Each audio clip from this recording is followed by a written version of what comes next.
হঠাৎ করেই যখন কোনো কিছু খেতে ইচ্ছে করে সন্ধ্যার সময়, তখনই হুট করে কিছু না কিছু বানিয়ে ফেলি। সেরকমভাবে আজকেও মুড়ি মাখা বানিয়ে ফেলেছি।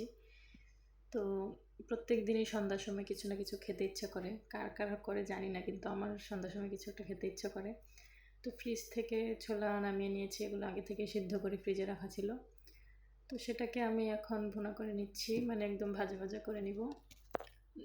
অনেকে আছে মানে তেল তেল রেখে ভাজি করে, কিন্তু আমি শুকনা করে করব, কারণ আমার কাছে ঝালমুড়ির অন্য একটা মশলা আছে।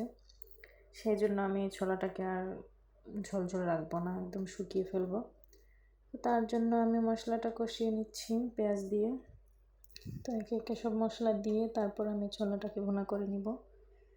তো আমাদের বাসায় সবসময় ছোলা ফ্রিজেই থাকে, একদম সিদ্ধ করে তারপর প্যাকেট করে করে ফ্রিজে রাখা হয়, যে কোনো সময় মন চাইলে নামিয়ে রান্না করে খাওয়া হয়। তো দেখতে পাচ্ছেন আমি অল্প কিছু ছোলা নিয়েছি, সেটাকে ভুনা করছি একদম শুকনো শুকনো করে। তো তারপরে তো ছোলা ভুনা হয়ে গেছে, তার মধ্যে চিকেন চানাচুর দিয়ে দিয়েছি, মুড়ি দিয়ে দিয়েছি। তো বাসায় তখন শসা বা লেবু এগুলো ছিল না, হঠাৎই খেতে ইচ্ছে করলো, তাই ওগুলো ছাড়াই মাখিয়ে নিচ্ছি। তো এই মুহূর্তে দিয়ে দেব সেই স্পেশাল মশলাটা, যেটা তেলের মতো। এটা হচ্ছে রাস্তায় যে ঝালমুড়িওয়ালা মামারা ঝালমুড়ি বানায়, যে মশলাটা দিয়ে, ওই মশলা। তো এটা দিয়ে আমি মেখে নিচ্ছি, দেখতে পাচ্ছেন কত সুন্দর কালারটা আসছে।